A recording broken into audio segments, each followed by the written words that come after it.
Hello everyone. So our question is, three numbers x, y, z are selected from set of first 7 natural numbers such that x is greater than 2y and 2y is greater than 3z.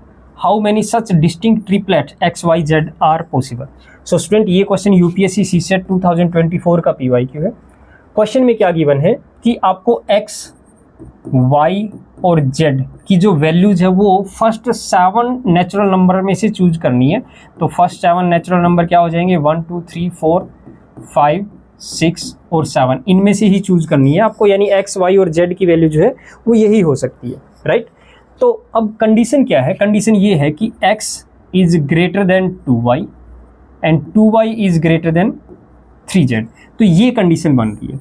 अब इस condition के according यहाँ पे आप समझ सकते हो कि देखो 3z जो है वो छोटा है 2y से और 2y जो है छोटा है x से, तो x की वैल्यू जो है वो सबसे बड़ी होनी चाहिए।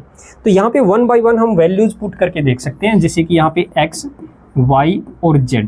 अगर मैं x की वैल्यू 7 लेता हूँ, यहाँ पे अगर मैं x की वैल्यू 7 लेता हूँ तो जो ये जो 2y है, 2 इंटू वाई, ये जो 2 इंटू वाई है यानी y का जो डबल है वो 7 से छोटा होना चाहिए।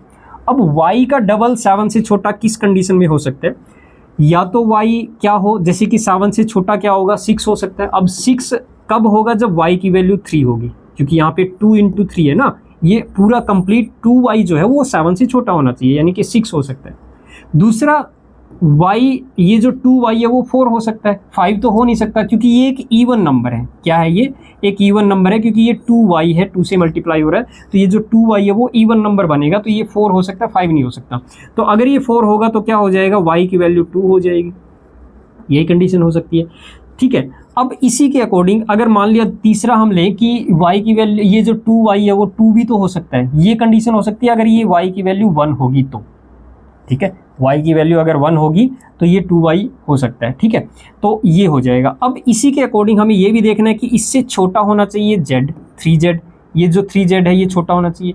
अब देखो 2 इंटू 3, 6 से छोटा होना चाहिए 3z। अब ये एक ही कंडीशन में पॉसिबल हो सकता है कि 3 इंटू 1 हो, यानी z की जो वैल्यू है वो 1 हो सकती है। अगर मैंने 3 इंटू 2 किया यानी z की वैल्यू 2 पुट की तो ये 6 बन जाएगा, और 6 जो है वो इसके इक्वल हो जाएगा मैक्सिमम जो वैल्यू है 2y की।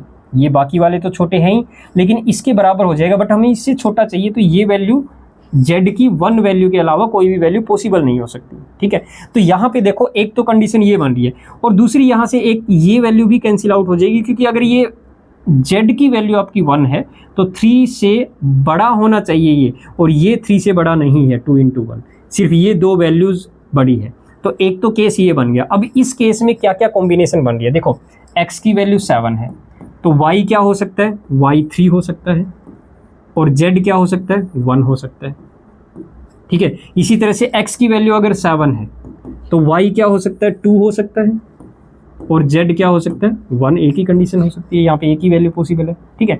दूसरा, अगर x की वैल्यू इससे छोटी लें, जैसे कि 6 ले लिया हमने, अब 6 के केस में y क्या क्या हो सकता है, देखो 2 इंटू 3, ये y की वैल्यू 3 तो नहीं हो सकती क्योंकि 6 से छोटा चाहिए हमें, ये जो 2y है ये 6 से छोटा चाहिए, बट ये तो 6 के बराबर बन गया। तो एक ही कंडीशन है कि यहाँ पे y की वैल्यू 2 ही पॉसिबल हो सकती है, y की वैल्यू 2 ही पॉसिबल होती है, तभी ये 2 इंटू 2 4, 6 से छोटा होगा। और यहाँ पे z की वैल्यू जो है वो एक ही पॉसिबल है, 1 होगा, 1 से बड़ी पॉसिबल ही नहीं है वैल्यू, ठीक है। एक ये कंडीशन हो जाएगी। तो यहाँ पे x अगर 6 होता है तो y क्या हो जाएगा, 2 हो जाएगा, और z आपका 1 ही रहेगा। तीसरा केस ये हो सकता है कि x की वैल्यू 5 भी हो सकती है, क्या चेक कर लेते हैं, क्या ये 5 हो सकती है, बिल्कुल हो सकती है। देखो किस कंडीशन में, अगर y 2 है तो देखो 2 इंटू 2 4, 4 से ये 5 से छोटा हो गया ना ये, ठीक है, तो 5 से छोटा हो गया, और इस इधर क्या हो जाएगा, z जो है 1 हो जाएगा, ठीक है। तो यहाँ पे अगर x आपका 5 है तो 2 जो है y बन जाएगा, y की वैल्यू 2 हो जाएगी और z की वैल्यू 1 हो जाएगी, ये पॉसिबिलिटी। क्या x की वैल्यू 4 हो सकती है, बिल्कुल नहीं हो सकती 4, क्योंकि यहाँ पे y की वैल्यू 1 पॉसिबल नहीं है, यहाँ इसके कंडीशन के अकॉर्डिंग इससे बड़ा नहीं बन रही है। y की वैल्यू अगर 2 होती है तो 2 इंटू 2 4, 4 से बड़ा होना चाहिए ये, तो ये 4 तो हो ही नहीं सकता, 4 से बड़ा ही पॉसिबल हो सकता है ना।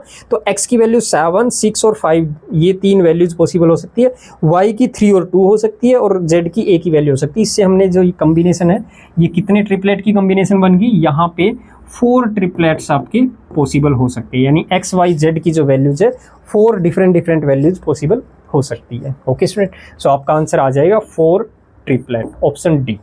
आई होप आपको ये क्वेश्चन अच्छे से क्लियर हो गया होगा। Thank you.